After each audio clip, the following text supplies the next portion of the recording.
السلام عليكم ورحمة الله وبركاته. ازيكم يا أحلى عيلة يا أحلى ناس؟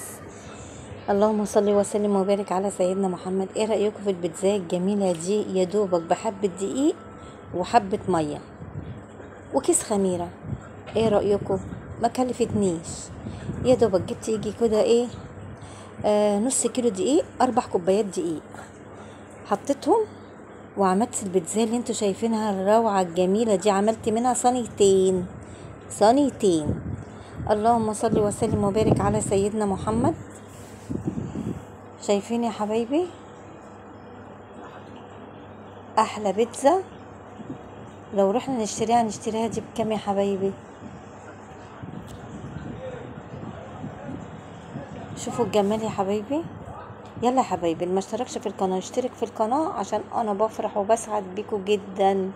ايه رايكم في الجمال ده؟ طبعا كان عندي سوسي كام صباح كده، وكان عندي زيتون وحته جبنه رومي وبيتزا وطماطم وفلفل اخضر وكده. يعني البيتزا بالذات بصي طبعا ما انت عايزه تحطي. ايه رايك في الجمال؟ يا دوبك حبه دقيق وحبه ميه ومسكتهم وعجنتهم وطلعوا البيتزتين الجمال دول. الواحدة لو راحت نشتريها بالشوق الفلاني. هنا بقى جبت ال4 كوبايات دقيق، وهنا حطيت معلقة خميرة كبيرة. يا حبيبتي انت وهي كده بقى ايه، عجين حتة عجينة مش مكلفة، لا لبن ولا اي حاجة زي ما بشوفها كده، لبن بودرة ومش عارفة ايه. والله العظيم ما قضت ولاد ابني بالطعامة وبالحلاوة دي، ما كلفتنيش خالص. يلا حبايبي، اللي ما اشتركش بقى في القناه اشترك في القناه. انا عايزه اعرف هي القناه بتاعتي وقعت ليه كده تاني.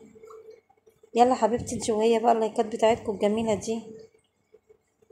يلا بصي، عايزه بقى ايه النهارده الفيديو ده بجد يوصل لعدد كبير جدا. هنا بقى ايه حطيت، طبعا مش كل دقيق بياخد تبع الدقيق، مش اي دقيق الميه بتاعته. يعني انا بحط الكوبايه وبقعد اعجن لحد ما تتعجن معايا العجينه طريه وحلوه كده. اهي اتعجنت.